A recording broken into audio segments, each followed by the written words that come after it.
Good day, everybody, and welcome back to Merton Hyundai at Ed's Garage. Or Ed's Garage at Merton Hyundai. But anyway, today I am looking at this happens to be a 2020 Honda Clarity.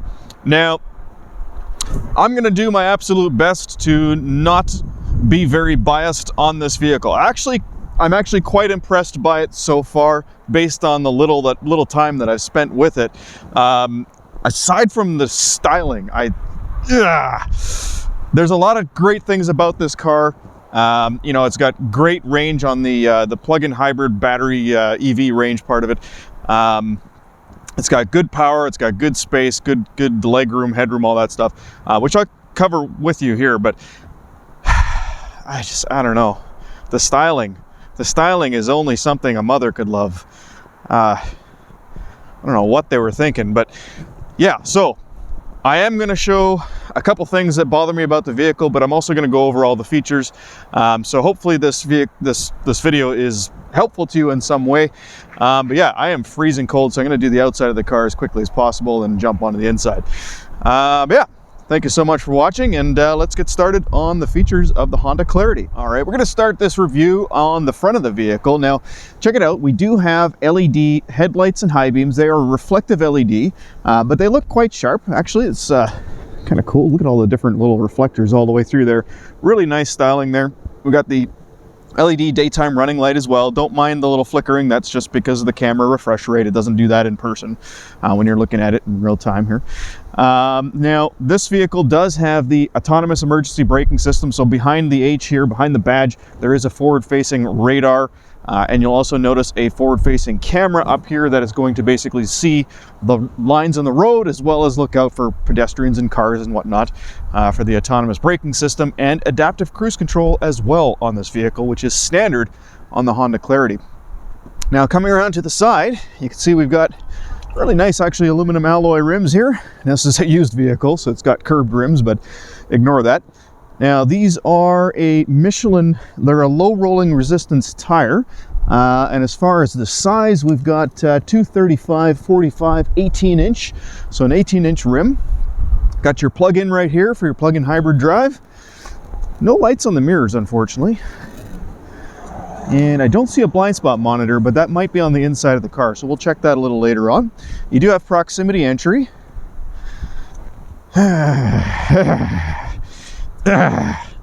And then moving on to the back here.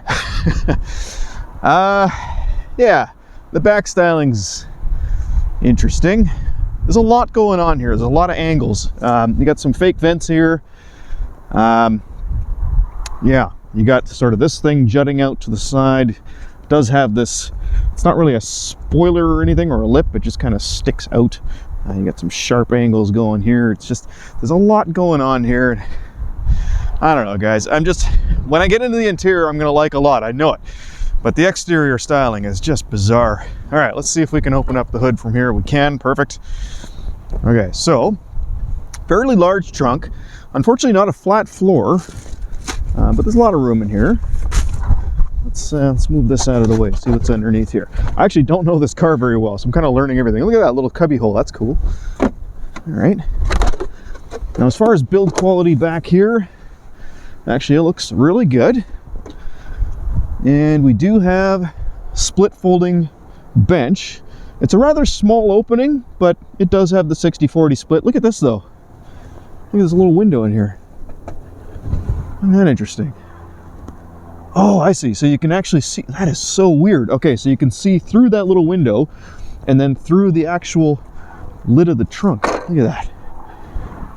That's, I've never seen that before. So you actually look through the trunk. It's almost like a hybrid between a cross or I don't even know what I'm saying. It's like a hybrid between a hatchback and a sedan. It's different. Okay, well, let's check out the back seat space next. All right, so as I jump into the back seat, I will point out that this front seat is all the way back. It's as far back as it can go, and the reason for that is because that's where I need it to be to drive. So the legroom in the front's not spectacular, but let's check out what it is like in the back. Okay, all right, so good legroom in the back, even with the seat back, or the seat all the way backwards. It's got this interesting little pocket here. I guess you put your phone in there. That's cool. And then seat back pockets. So that's on both sides. That's nice. Now the back of the seats, though, you'll see, if you do have somebody like a child back here in a child seat kicking, it's not a solid seat back, unfortunately. We do have a 12-volt power outlet here.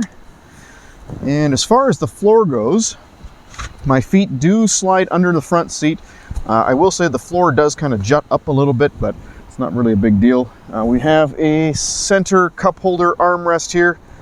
And one thing I don't like to see in an armrest in the back is it just flopping down on the seat, because that means that this is on a bit of an angle now. It should be kind of right there, but it is super, super soft. The armrests on the doors are nice and soft as well. Got this nice suede finish here. And all around, I gotta say, it's actually a pretty good place to be. This little window in the back, though, I just can't get over that. It's so bizarre. So you're kind of looking through the trunk. You got a couple little lights up here. They turn on individually, and of course they turn on when the doors open. And you got a grab handle on all four corners. So the seat itself is pretty comfortable. There's a good amount of space. The middle seat, we'll have a quick try here. Yeah, it sets up a little bit higher, but as you can see, I still got really good headroom. That's not a problem. There's quite a large hump in the floor. I imagine they probably packaged maybe the batteries in there, because of course this is a front-wheel drive vehicle, so there's no drive line or anything going to the back. So that's probably where they store some of the batteries. Now, the battery in this vehicle, if I remember correctly, it's a 17 kilowatt battery, which is actually huge for a plug-in hybrid. Not quite big enough to have gotten the full $8,000 government rebates in British Columbia, Canada, but it is a lot. It gives you I think the number is somewhere around 80 kilometers of pure electric drive range. And the nice thing with this vehicle is it actually doesn't really use the gas engine to provide much power to the front wheels. Most of the driving is done sort of on electric, and then the gas engine is just being used as a generator. So it's a pretty good system. It works well. It could be a little better as far as fuel economy, but with a big battery like that, you know, you do lose some fuel economy, but you gain in EV range, obviously. Now, the downside is that most people don't take full use of that full 80 clicks. You know, most people are going to drive 40-50 kilometers per day. So it's a bit of a waste in that regard, but you know what? It does give you that extra range, which is kind of nice. Yeah, other than that, back here, you can see we've got, this is interesting. There's a little keyhole right here, and I have no idea what that does. We got some wood grain on the doors here. It's finished very, very nice. The suede is a nice touch. A lot of soft touch materials as well. This is a nice car, guys. On the inside, it's a really beautiful interior, and it's well put together with really nice materials. As far as you know, the structure of the door and whatnot, you can see we got a bit of a weld point there. That's too bad. It's not a single stamped unit by the looks of it, but yeah, not bad nonetheless. All right, let's have a look in the front seat. Okay, so first off, before I jump in, I'm going to cover a couple things here. So you've got your access for your trunk and your fuel door here. Now, one thing that's kind of weird, when I press the fuel door button, it opens up the fuel door, obviously. But what probably would have been a good idea is to maybe have the charge door button right there as well, but it looks like they put it here instead. Yeah, so there's our charge door, and of course J1772 levels 1 and 2, so no DC fast charge on this, which, I mean, ordinarily you won't see a DC fast charge on a plug-in hybrid. I think the Outlander is probably the only exception to that, but on this one, considering the size of the battery, it would have been nice to see that. But anyway, let's move on. Yeah, that's kind of weird, eh? They kind of separate those two buttons. Okay, so the seat on this particular trim level is manual. It has height adjustment, so there's your height adjustment there, there's your backrest, and then the bar right here to move the seat forwards and backwards. So as you can see, that's as far back as it goes. Now that's going to affect anyone with long legs, because you'll notice as I get in, I mean, don't get me wrong, it's comfortable enough, but my legs are kind of up a little bit here. Now, I can't actually adjust the seat tilt, so I guess maybe a higher trim might give you better options. But yeah, the legroom in the front is not great, but I'm not surprised really, because it's kind of par for the course with Hondas. I find that quite a bit with Honda vehicles. So it's comfortable enough. The seat itself is actually quite plush. And as a matter of fact, I'm going to recline it a little bit more here. I'll still have enough room behind me though. All right, so let's look at some of the features in here. Close the door, and we're going to start on the left-hand side. So you can see we do have lane keep assist on this vehicle, and here's your autonomous emergency braking system. That's what the icon is for. I'm not sure why you'd be able to turn it off that easily, but that's where the button is.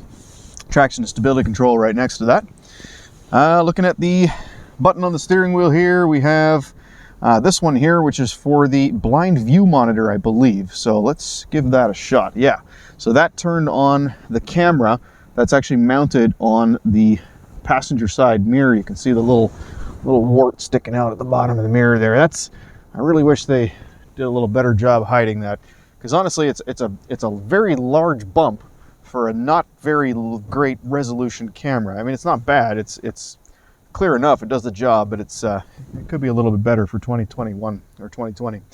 But yeah, so that's where you can turn that on and off. And I believe it just comes on when you put the turn signal on, it just comes on as well. Now, while we're looking at that, let's try out the backup camera. Yeah, so sort of same problem here. The backup camera is kind of a potato. It's not the greatest resolution. It does have dynamic steering lines. Oddly, watch how long it takes to actually start showing that. Boom, there it is. Look at how far I got the steering wheel. So it only started moving those lines after the steering wheel was almost 180 degrees. Interesting. You can see the bumper along the bottom, which is kind of cool. You can actually change the view to a top-down view as well, which is good. You got a very wide angle and then a slightly less wide angle. So some good options on the screen there, but again, the resolution is not spectacular, but it does the job. All right, as for the other stock on the right-hand side here, you can see that's for our windshield wiper and washer. It's not automatic or anything, but just standard wiper washer there. Okay, buttons on the steering wheel. Let's do this. All right, so there is a lot of information on this screen here and a couple of different ways to control it, which is a little bit annoying, but here's where that all is. So these buttons are really easy to press. There's a nice satisfying click. So this one here basically will go through the different menus on the screen there. So as I'm pressing that, you can see we're kind of sliding to the right. And there's a lot of different things here. So you can go back and forth using these buttons here once you're in the info menu. Okay, that's good to see. So looking at the controls here. So these controls, not only do they control the stereo, but they also control stuff on the screen here. So yeah, we got, let's see what we got here. We got info. I'm going to start, oh, see now I'm getting confused here. Here we go. So we're going to start all the way on the left-hand side. Oh, see what? Okay, so to access the info screen, you always have to press this button first, because otherwise you just get presets on the stereo. I don't like it when companies use a D-pad, like a directional pad, to do two different things. Yeah, makes things a little bit confusing. So you have to press this first, and then you can control the info screen. So after you select, you press enter to actually choose the one that you want. So let's go back to the first screen here and choose that. Okay, so that is your current liters per 100 kilometers, as well as maybe some sensing information. And then if we bump over, see, I did it again. Now I've changed the radio station. Okay, info, bump it over one, enter. Okay, so that gives us now our energy flow. Okay, so info, bump it over one, enter. And that's our average fuel consumption. Info, bump it over. See, that drives me crazy, just the amount of different things you have to do to go to the different screens. This looks like history on the various drives for your fuel consumption. And then we've got Okay, total range. So hybrid range, EV range. So the EV battery basically right now is completely depleted, as you can see on the left-hand side here. All right, and we'll bump it over again here. Now we have our compass and probably the turn-by-turn directions if you're using the built-in navigation system, which it does have. I can show you that here. Good clear screen. Okay, we'll come back to that in a bit. All right, info over enter. There's our service interval reminder. Okay, so there's our service info over enter. Audio information, phone information, notifications from your phone, I presume, vehicle settings, of which, oh my God, okay. So we enter into vehicle settings. There we go. Now we've got, okay, charge timer. So that's basically allows you to set it up so that it charges at specific times of day. And that's it. That's the only setting. Okay, interesting. Okay, info over. You can change the kilometers to miles there if you want. And then, yeah, just the information about what's going on right now. Yeah, and then, so ordinarily when you just hit these buttons, it just kind of goes through different audio settings. You get your answer call, hang up call. This is also a back button. And then your voice recognition. Let's listen to that. The voice prompt can be interrupted at any time by pressing the talk button again and saying a command immediately. After the beep, say a command. Navigation. Say a command. Find the nearest Honda dealership. See if that works.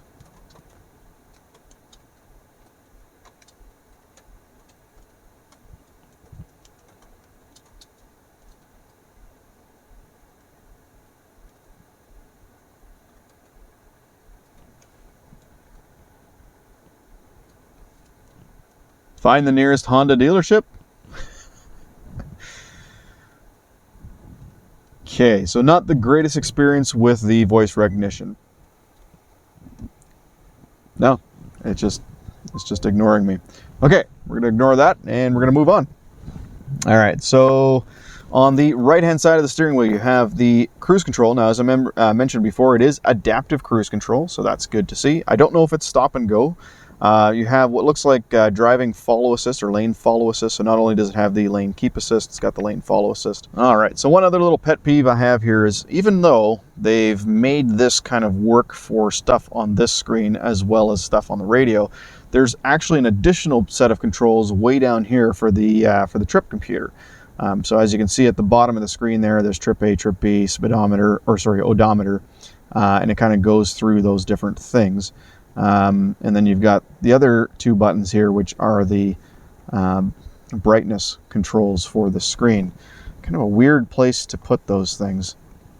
Not a lot of manufacturers kind of get the locations of buttons right. They put them into places that don't seem super cohesive. And unfortunately, while Honda's done a fair job on a lot of things, you know, their button placement isn't one of them, but whatever. Once you learn the vehicle, that obviously isn't a problem. So, okay, moving on to the center console, we have a power e-brake. So we lift that up to set the e-brake.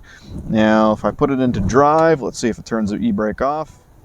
There we go. Okay, so that releases the parking brake. So as long as your seatbelt is on, you can put it into drive and it'll automatically release the parking brake. The other thing that this one does, which I'm of course familiar with our vehicles, is when you take your seatbelt off and open up the door, it puts the vehicle into park for you as well, which is nice to see. That's what I love about these push button transmissions. This one's a little bit different than what I'm used to, but it actually works very, very well. So you got drive, neutral, reverse is basically pushing the button like that, and then you've got your park button up here. Nice to see. Brake hold, basically that just holds the vehicle in place as you lift your foot off the brake so that the car doesn't move. You've got the Eco button and Sport buttons here. Now Eco, of course, is going to give you a little bit better electrical range, and Sport's going to take that range away. It's going to give you more power. My guess is it probably tightens up the steering wheel as well. You've got your HV button here, which allows you to put the vehicle into HV mode. So of course that's your hybrid vehicle mode. So you can basically kind of force it into acting like sort of a typical hybrid rather than an EV for that 80 roughly kilometers of range. So if you're driving a long trip and then driving around the city, when you get there, you can kind of keep that 80 kilometers of pure EV range for when you get to the city. Yeah, so that's how that works. Okay, underneath, because there is no shifter, there is some extra storage here, which is kind of cool. I'm gonna swing around to this side here and have a look. So right here we have a 12 volt power outlet, and then on this side we have a USB port. It looks like a 1 amp charging USB port, and then on my side here, the driver's side, is another additional USB port, but that's also for the Apple CarPlay and Android Auto. One thing that I've noticed that those are, they don't appear to be backlit. I turned on the headlights and I checked down there and none of them were lit up, unfortunately. So that was a bit of a miss, unfortunately, by Honda. We do have heated seats. They are 3 levels each. We've got automatic dual zone climate control. So dual zone climate control is a nice touch. You've got heated side mirrors as well, which is good. And then of course we have the 8-inch touchscreen. Now this does not appear to be, let me just rotate the camera here. Nope. So it doesn't appear to be a polarized screen, which is good. That means you'll be able to see that even while wearing polarized sunglasses.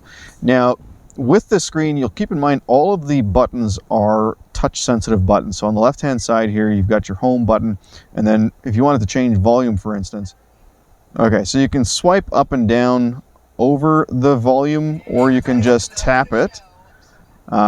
It doesn't work as well as a knob, but it works okay, I guess. There is controls on the steering wheel for volume right here, so that works a little bit better. However, it's a little slow, but you can hold it, so that works well. So that's probably how most people are going to want to change their volume. Now, in the stereo system, of course, you do have navigation, as I mentioned earlier. We had a look at that map, and it's a decent looking map. A little choppy when you're moving it around, but it does the job. Check it out. It is 3D, which is kind of cool. So you can see a mountain over there. Not long ago, I was actually up on the top of this mountain, right around here, in the wind and snow. It was a disaster of a trip. And unfortunately, this river right here is all flooded right now. But yeah, so the map works pretty good. I actually like that. That's got the 3D aspect to it. That's pretty cool.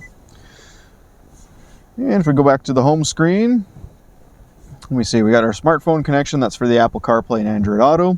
Honda Link, of course, is Honda's telematics system, which I believe they provide free for a year. And then if you hit the little arrow here, it takes you into basically a customizable section. You know, there's really nothing in here.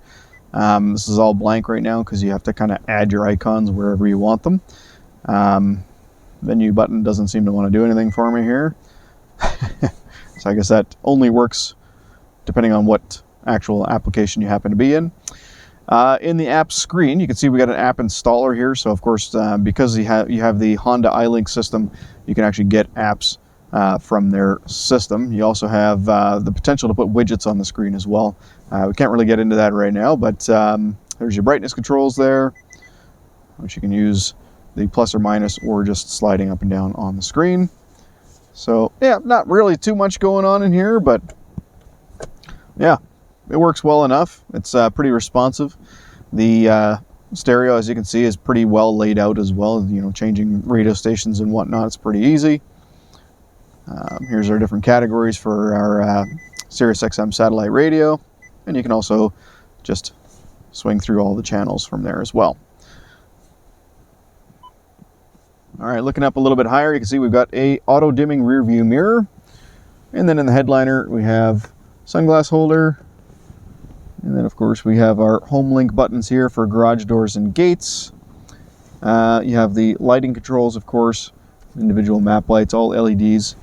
The sun visors do both slide out. Then you have mirrors and lights as well. All right, one thing with the cup holders I wanted to point out, this is kind of cool. So these are little sort of springs that push on your cups, but if your cups are very tall, it's actually a very, very deep cup holder, but it's got these little shelves if your cups are short. Quite clever, actually. They did a really nice job designing that. And then, of course, your center cup holder, or your center armrest, rather. Yeah, it's a small amount of storage, but it does the job. Nice and cushy. As far as the materials in here, honestly, like I said before, they're great. You got this sort of wood finish along the top here. Soft touch dash. Yeah, the whole thing's bouncing. The bottom is hard, but again, lots of this nice suede. I will say this, though, this suede does get dirty pretty easily. However, it is pretty easy to clean this stuff as well. All right, so as you can probably tell by this review that I've done here, I don't know this vehicle nearly as well as I know Hyundai vehicles.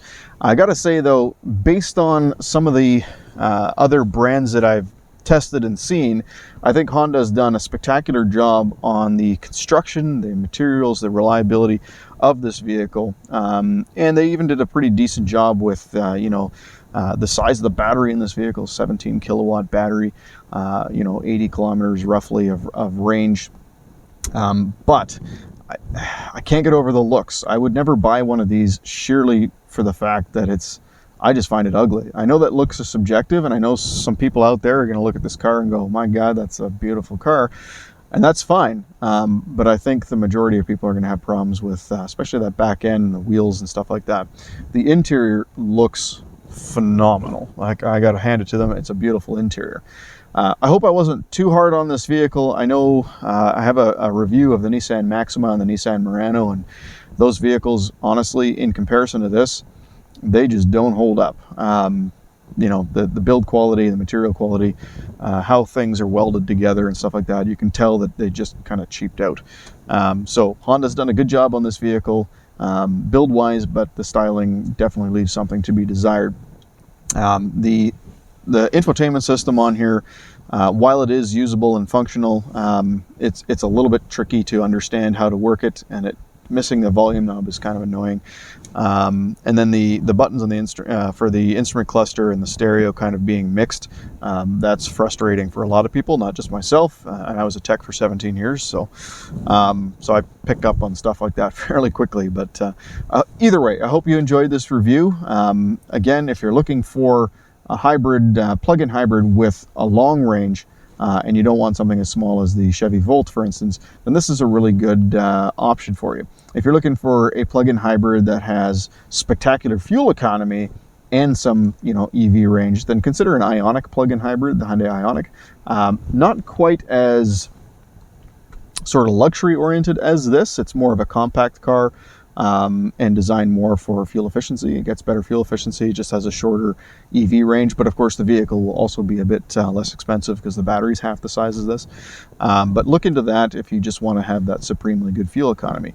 Either way, I hope you enjoyed the video, and if you did, if you learned anything, please, by all means, leave a comment below. Don't forget to hit like and subscribe, and if you think I missed something, I apologize. Please leave a comment below in regards to that.